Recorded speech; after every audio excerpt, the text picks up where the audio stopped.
తెలంగాణ ఎన్నికల రణక్షేత్రంగా మారుతోంది. బీఆర్ఎస్ నుంచి అధికార పీఠాన్ని ఎలాగైనా చేజిక్కించుకోవాలని జాతీయ పార్టీలైన కాంగ్రెస్, బీజేపీలు కుస్తీ పడుతున్నాయి. పార్టీ అగ్రనాయకులను రంగంలోకి దింపాయి. విపక్ష పార్టీలైన కాంగ్రెస్, బీజేపీలు పోటాపోటీగా రాష్ట్ర వ్యాప్తంగా జోరుగా ప్రచారం చేస్తున్నాయి.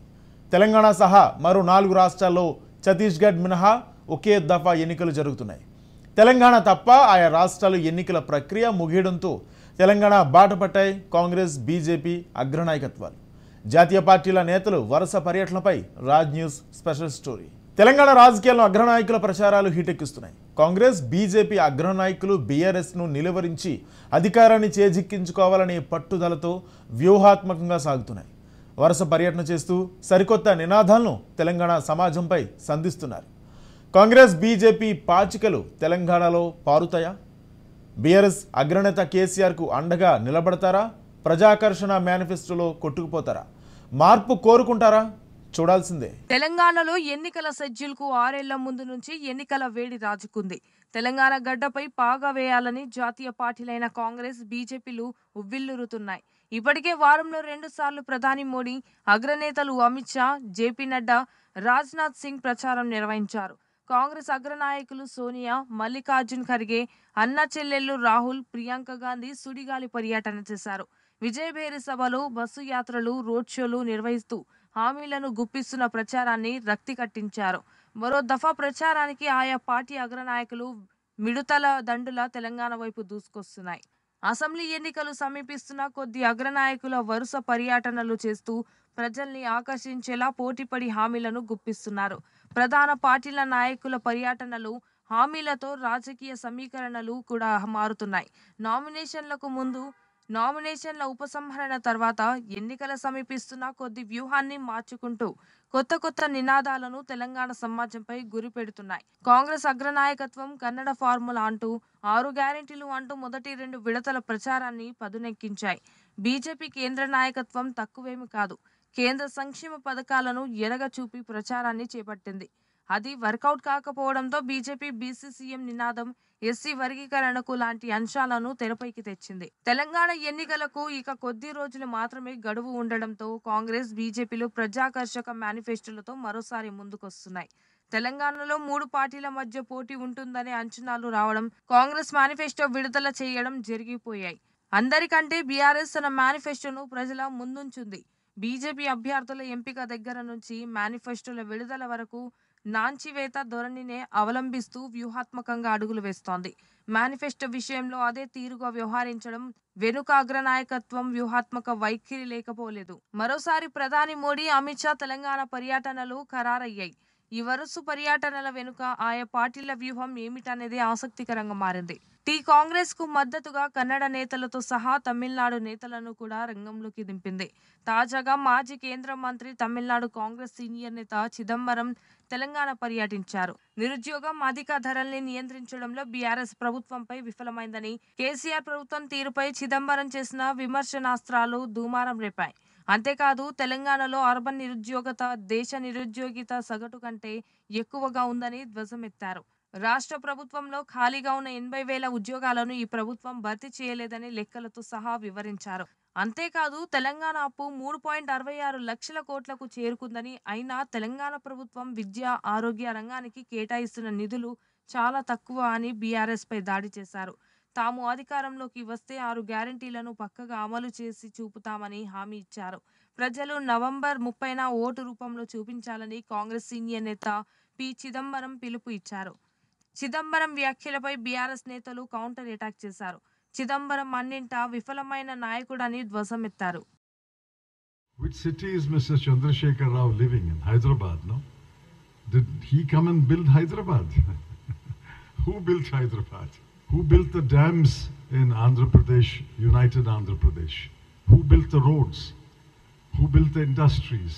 Who brought about a green revolution in this country? I don't know how old Mr. Chandrasekhar Rao is, but he must have been quite a child when Congress built the United State of Andhra Pradesh. Government's role, as I said, is to maintain price stability, control inflation. Government's role is to facilitate jobs being created. and the BRS government has completely failed in controlling inflation and in creating jobs. That's the point I'm making. So I think Mr. Chandrasekhar Rao is not a particularly good student of history.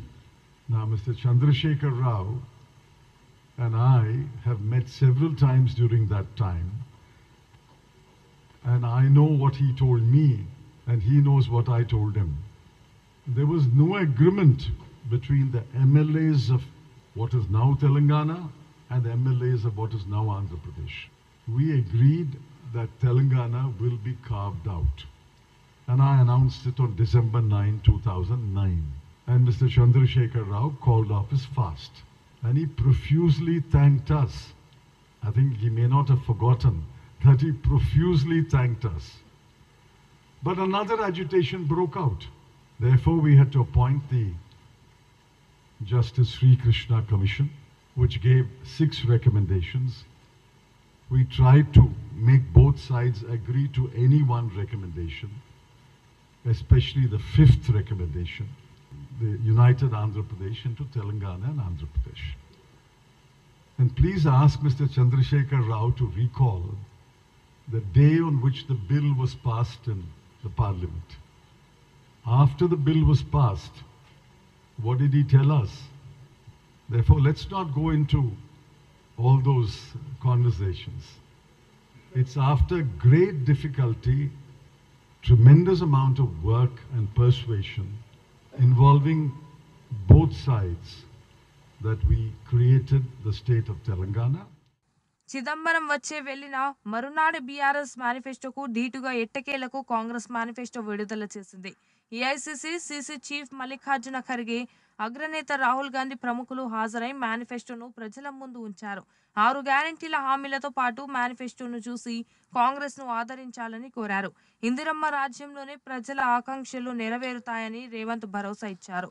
9 సంవత్సరాలలో ఈ రాష్ట్రంలో జరిగిన విధ్వంసం, పేద ప్రజలకు జరిగిన అన్యాయం, తెలంగాణ రైతులు, తెలంగాణ విద్యార్థులు, తెలంగాణ నిరుద్యోగులు, తెలంగాణ ఉద్యమకారులు, అదేవిధంగా తెలంగాణ మహిళలు, మైనారిటీలు 9 సంవత్సరాలలో కల్వకుంట్ల చంద్రశేఖరరావు గారి ప్రభుత్వంలో ఎదుర్కొంటున్న కష్టాలు, రైతుల ఆత్మహత్యలు, విద్యార్థుల ఆత్మ బలిదానాలు, నిరుద్యోగాలు, ఉద్యోగాలు లేక ఈరోజు అన్నమో రామచంద్ర అని అడుక్కునే పరిస్థితులు, ఈ 9 సంవత్సరాలు తెలంగాణ రాష్ట్రంలో కల్వకుంట్ల చంద్రశేఖరరావు గారి పరిపాలనలో జరిగిన నష్టాన్ని, కష్టాన్ని చూసి ఆనాడు 2004 సంవత్సరంలో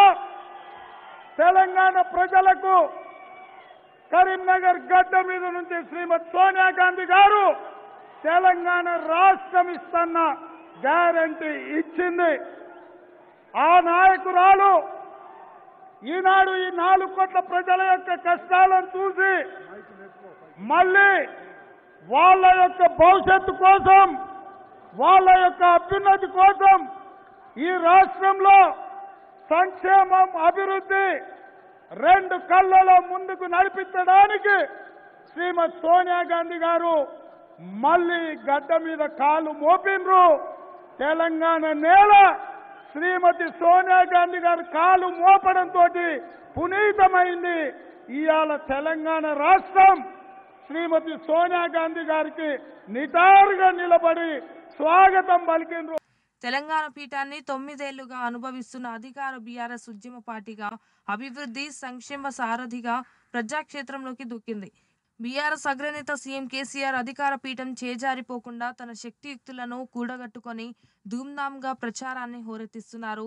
అభ్యర్థులను ముందుగానే ప్రకటించి ప్రచారంలోనూ ముందు వరుసలోనే ఆ పార్టీ నిలబెట్టారు.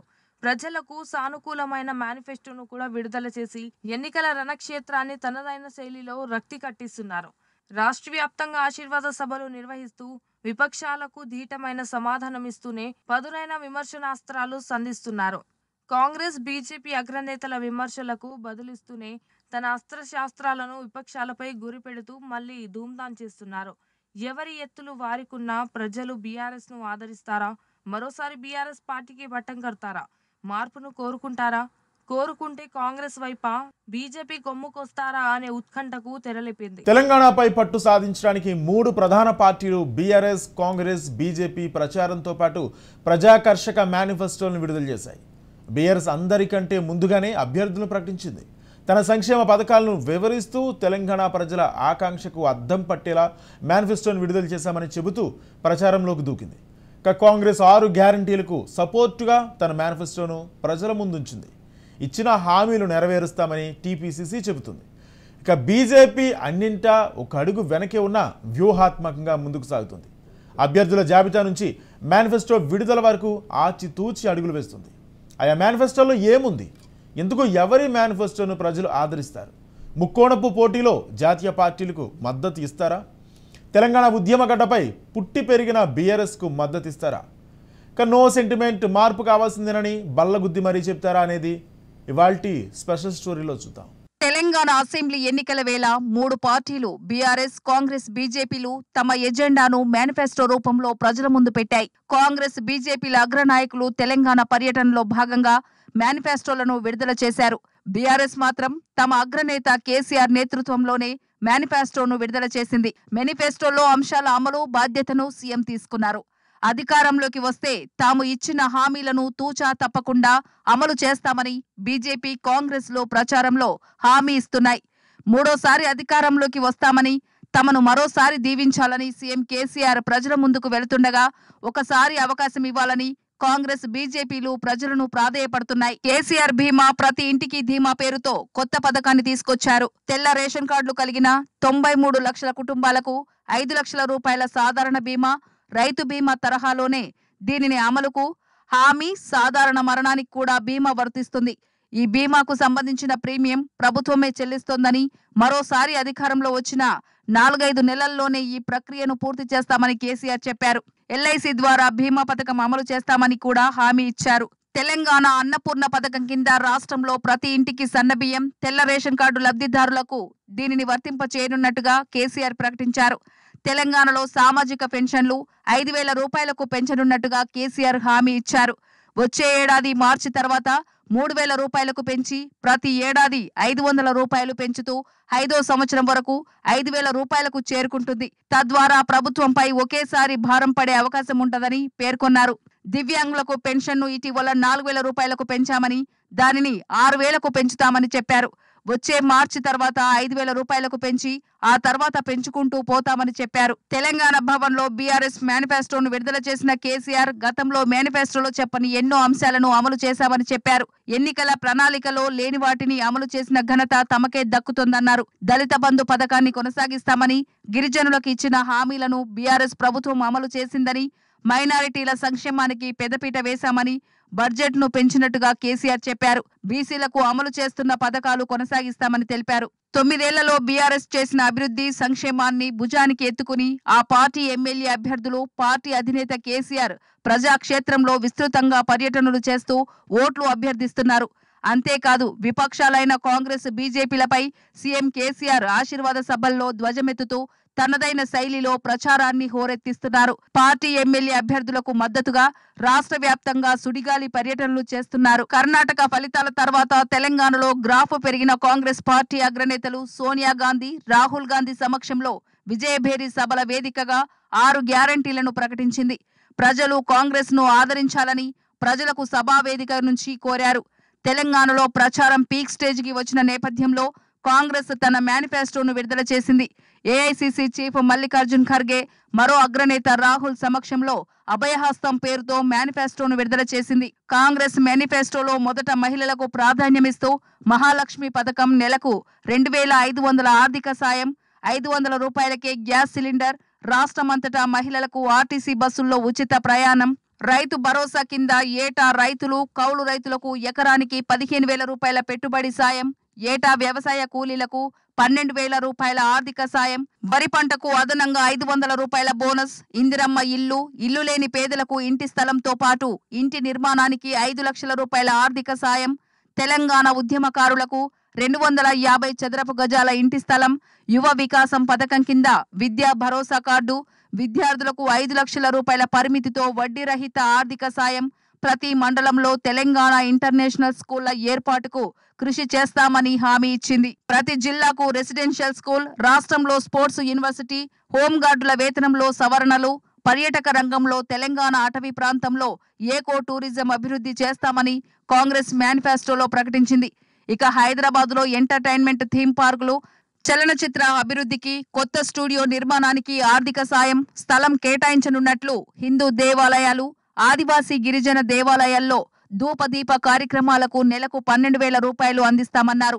హైదరాబాద్ విజన్ 2030 కింద ఉస్మానియా ఆసుపత్రికి హెరిటేజ్ గుర్తింపు, 4 అధునాతన మెటర్నిటీ, వెటర్నిటీ ఆసుపత్రుల ఏర్పాటు, రాష్ట్రంలోని అన్ని ప్రధాన నగరాల్లో మోడల్ మల్టీపర్పస్ పార్కులు, నాంపల్లి సికింద్రాబాద్ రైల్వే స్టేషన్లు, బస్ స్టేషన్లు కలుపుతూ స్కై వాక్లు నిర్మాణం చేపట్టనున్నట్లు కాంగ్రెస్ మేనిఫెస్టోలో పేర్కొంది. తెలంగాణ కాంగ్రెస్ కు ఈ ఎన్నికల మేనిఫెస్టోను భగవద్గీత, ఖురాన్, బైబిల్ లాంటి పవిత్రమైనదని టీపీసీసీ చీఫ్ రేవంత్ రెడ్డి చెప్పారు. సర్వ మతాలకు, తెలంగాణ ప్రజలకు ఈ మేనిఫెస్టో అంకితం చేస్తున్నామని అన్నారు. కేసీఆర్ తెలంగాణ ప్రజల ఆకాంక్షలను కాలరాశారని చెప్పారు. 10 ఏళ్లు అవకాశమిస్తే ధనిక రాష్ట్రాన్ని దివాలా తీయించారని అన్నారు. 10 ఏళ్లలో ఒక అహంకార పూరిత పాలనను తెలంగాణ ప్రజలు చవిచూశారని రేవంత్ రెడ్డి చెప్పారు. తెలంగాణలో కాంగ్రెస్ తుఫాను రాబోతోందని, మార్పు కావాలి, కాంగ్రెస్ రావాలి అనే నినాదంతో ప్రజలు ముందుకొచ్చారని అన్నారు. ఇందిరమ్మ రాజ్యంలోనే తెలంగాణ ప్రజల ఆకాంక్షలు నెరవేరుతాయని రేవంత్ రెడ్డి పేర్కొన్నారు. ఇక అధికారంలోకి రాగానే మేనిఫెస్టోను అక్షరాల అమలు చేస్తామని అన్నారు. ఏఐసీసీ చీఫ్ మల్లికార్జున ఖర్గే కాంగ్రెస్ కు అధికారం ఇవ్వాలని ఓటర్లు ఇప్పటికే నిర్ణయించుకున్నారని చెప్పారు. మార్పు కావాలని తెలంగాణ ప్రజలు నిర్ణయించుకున్నారని తెలిపారు. కాళేశ్వరం పేరిట సాగిన భూ కుంభకోణాలను జనం అర్థం చేసుకున్నారని, కేసీఆర్ కు టాటా బాయ్ బాయ్ చెప్పి పంపిస్తారని అన్నారు. కేసీఆర్, మోదీ పరస్పర విమర్శలు మానేశారని, కేసీఆర్ కు పదవి విరమణ సమయం వచ్చేసిందని అన్నారు. अरे हम आपको वोट देने के लिए तैयार है और इस बार हम चाहते हैं कि कांग्रेस पार्टी अधिकार में आए, क्योंकि ये कोई किसी को दुख पहुंचाना, किसी का क्रिटिसाइज करना, ये हमारा मकसद नहीं है. ये सब छोड़ दिए हम केसीआर को और मोदी को. ये तो तेलंगाना का जनता का मूड ये है. और इरिगेशन में जो घोटाला हुआ, कल्लेश्वरम बैरेज में जो घोटाला हुआ, घोटाले की वजह से और जो भ्रष्ट सरकार यहाँ है, इन्होंने बहुत कुछ गलत कामें की है. पहले बहुत बोलते थे, कहा यहाँ से चलते चलते महाराष्ट्र तक गए थे कि सारे हिंदुस्तान में अपने पार्टी को फैलाने के लिए गए थे, लेकिन सिर्फ मोदी के पास ही वो सुकड़ गए. जो मोदी बोले वही सही और उसके से ज्यादा नहीं बोलना. चैलेंज के साथ कहता हूँ, कितना भी कोशिश मोदी और केसीआर दोनों मिलके करेंगे, फिर भी कांग्रेस जरूर आएगी. తెలంగాణ కాంగ్రెస్ పార్టీకి ఈ ఎన్నికల మేనిఫెస్టోనే భగవద్గీత, ఈ ఎన్నికల మేనిఫెస్టోనే కాంగ్రెస్ పార్టీకి ఖురాన్, ఈ ఎన్నికల మేనిఫెస్టోనే కాంగ్రెస్ పార్టీకి బైబిల్. సర్వ మతాలకు, తెలంగాణ సమాజానికి, 4 కోట్ల ప్రజలకు ఈ హామీ పత్రాన్ని కాంగ్రెస్ పార్టీ ఇస్తుంది. ఈ గ్యారంటీని అభయహస్తం ద్వారా తెలంగాణ ప్రజలకు మేము అంకితం చేయడం జరిగింది. ప్రజల యొక్క ఆకాంక్షలు నెరవేరుతాయని చెప్పి కాంగ్రెస్ పార్టీ చూసింది. తెలంగాణ ప్రజలు ఎదురు చూసిండ్రు. కానీ చంద్రశేఖరరావు గారి నాయకత్వంలో బీఆర్ఎస్ పార్టీ ప్రజల యొక్క ఆలోచనను, ఆకాంక్షలను కాల రాసింది. ప్రజల యొక్క సంక్షేమం కోసం కానీ, తెలంగాణ ప్రాంత అభివృద్ధి కోసం కానీ బీఆర్ఎస్ పార్టీ కృషి చేయలేదు, పూర్తిగా విఫలమైండ్రు. అందుకే 10 సంవత్సరాలు కేసీఆర్కు అవకాశం ఇస్తే ధనిక రాష్ట్రాన్ని దివాలా తీయించి, నమ్ముకున్న వాళ్ళందరికీ ద్రోహం చేసి ఈ ప్రాంత ప్రజలను అవమానపరిచి ఒక అహంకారపూరితమైన పరిపాలనను తెలంగాణ ప్రజలు చవి చూసిండ్రు. కాంగ్రెస్ మేనిఫెస్టోను ముమ్మాటికి అమలు చేస్తామని చెప్పారు సిఎల్పి నేత భట్టి విక్రమార్క. మేనిఫెస్టోను అధికారంలోకి రాగానే అమలు చేసి తీరుతామని అన్నారు. అన్ని వర్గాలకు న్యాయం చేకూరేలా మేనిఫెస్టో రూపొందించామని భట్టి విక్రమార్క తెలిపారు. ప్రజలు మరోసారి తనను కాంగ్రెస్ కు అవకాశం ఇవ్వాలని అభ్యర్థించారు. రాష్ట్రం ఏ ఉద్దేశాల కోసం అయితే తెచ్చుకున్నామో, నిధులు, నీళ్లు, నియామకాలు, ఆత్మగౌరవం, ఏ ఉద్దేశాల కోసం తెచ్చుకున్నామో ఆ ఉద్దేశాలన్నీ సంపూర్ణంగా నెరవేర్చడానికి తెలంగాణ ప్రజలందరూ కూడా ఇది సంతోషకరమైనటువంటి వార్తగా నేను భావిస్తూ ఉన్నాను. ముఖ్యంగా దళిత గిరిజనుల కోసం దీంట్లో పొందుపరిచిన అంశాలు ఈ రాష్ట్ర సంపదను దళిత గిరిజనులకు పంచేటువంటి కార్యక్రమాలు దీంట్లో స్పష్టంగా పొందుపరచబడ్డాయి. అలాగే బలహీన వర్గాలకు సంబంధించి కూడా జనాభాలో సగభాగం ఉన్నటువంటి బలహీన వర్గాలకి దావాషా ప్రకారం సంపదను పంచడమే కాదు, బీసీ సప్లాన్ తీసుకొని వస్తామని చెప్పినటువంటి సంఘటన కూడా దీంట్లో పొందుపరచడం నిజంగా అభినందించదగినటువంటి విషయం. ఆనాటి కాంగ్రెస్ ప్రభుత్వాలు ఎవరికైతే పేదల భూములు పంచబడ్డాయో ఆ భూములన్నీ తిరిగి వాళ్ళకే ఇస్తామని చెప్పినటువంటి ఒక స్పష్టమైనటువంటి ప్రకటన నిజంగా ఆ భూములు కోల్పోయిన పేద ప్రజలందరికీ కూడా ఆనందదాయకమైనటువంటి విషయంగా నేను భావిస్తూ ఉన్నాను.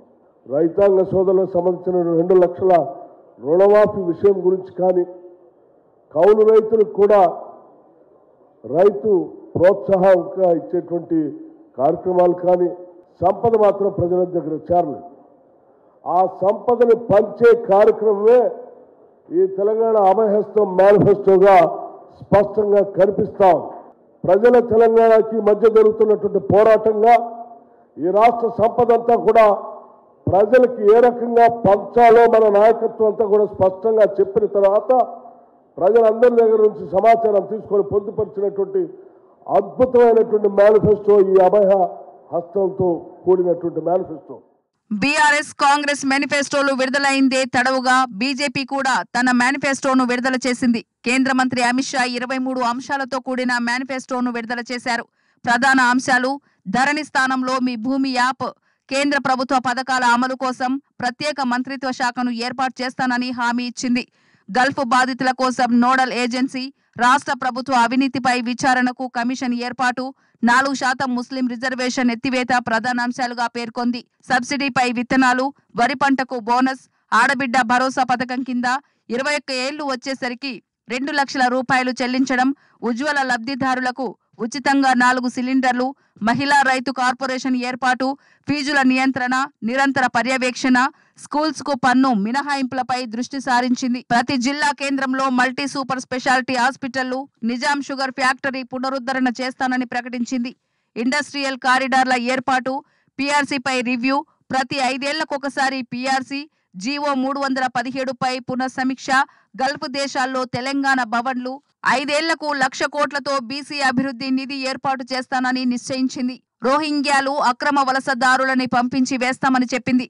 తెలంగాణలో ఉమ్మడి పౌర స్మృతి అమలు, అన్ని పంటలకు పంట బీమా సొమ్మును రాష్ట్ర ప్రభుత్వమే అందిస్తోందని పేర్కొంది. 5 ఏళ్లలో మహిళలకి ప్రభుత్వ ప్రైవేట్ రంగంలో 10 లక్షల ఉద్యోగాలు, వృద్ధులకు కాశీ, అయోధ్యలకు ఉచిత ప్రయాణ సౌకర్యాన్ని కల్పిస్తున్నట్లు ప్రకటించింది. ఈ ఎన్నికల మేనిఫెస్టోలోని అంశాలు ఆ పార్టీకి మేలు చేస్తాయని బీజేపీ చీఫ్ కిషన్ రెడ్డి, ప్రముఖ నాయకులు ధీమాతో ప్రచారాన్ని హోరెత్తిస్తున్నారు. కేంద్ర మంత్రి అమిత్ షా రాష్ట్ర బీజేపీకి వెన్నుదన్నగా సుడిగాలి పర్యటనలు చేస్తూ ప్రచారాన్ని హోరెత్తిస్తున్నారు. తెలంగాణ గడ్డపై ప్రధాన పార్టీల ప్రచారాలు హోరెత్తిస్తున్నా త్రిముఖ పోటీలో విజయం మాత్రం కొద్ది తేడాతోనే ఉంటుందని రాజకీయ విశ్లేషకులు అభిప్రాయపడుతున్నారు. ప్రభుత్వ వ్యతిరేక ఓటు, సంప్రదాయ ఓట్లు, వివిధ సామాజిక సమీకరణలు వెరసి ఆయా పార్టీ విజయాలను ప్రభావితం చేయనున్నాయి. అంతేకాదు ఆ పార్టీల మేనిఫెస్టోలు, పార్టీ సైద్ధాంతికత, అభ్యర్థుల వ్యక్తిగత విషయాలు కూడా కొన్ని నియోజకవర్గాల్లో ప్రభావితం చేయనున్నాయి. మారిన రాజకీయ సమీకరణలు బట్టి చూసినా, సర్వేలను చూసినా ఏ పార్టీకి సంపూర్ణ మద్దతు ఇచ్చే అవకాశాలు లేవనే విషయం స్పష్టమవుతోంది. ఈ ముక్కోనపు పోటీ ఎవరు ఎన్ని స్థానాల్లో విజయం సాధిస్తారు, హంగ్ వస్తుందా, వస్తే ఏ పార్టీలు జత కడుతాయి, రాజకీయాల్లో శాశ్వత శత్రువులు శాశ్వత మిత్రులు ఉండబోరనే టాక్ ఉండనే ఉంది. ఇందుకు ఎన్నో ఉదాహరణలున్నాయి. ఈ నేపథ్యంలో హంగ్ తప్పదంటే బీఆర్ఎస్ బీజేపీ జత కడుతాయా, కాంగ్రెస్ బీఆర్ఎస్ జత కడుతాయా, ఎంఐఎం ఎటువైపు ఉంటుంది, ఏ పొత్తులు ఎలా ఉన్నా అధిక పగ్గాలు ఏ పార్టీకి దక్కుతాయి, 50-50 సీఎం నినాదం ముందుకొస్తోందా, 1.25 లక్షల సందేహాలు జోరందుకుంటున్నాయి. తెలంగాణ ఎన్నికలపై రోజుకో స్పెషల్ స్టోరీని ఫోకస్ చేస్తుంది రాజ్ న్యూస్. మరో స్పెషల్ స్టోరీతో మళ్ళీ కలుద్దాం. Keep watching Raj news.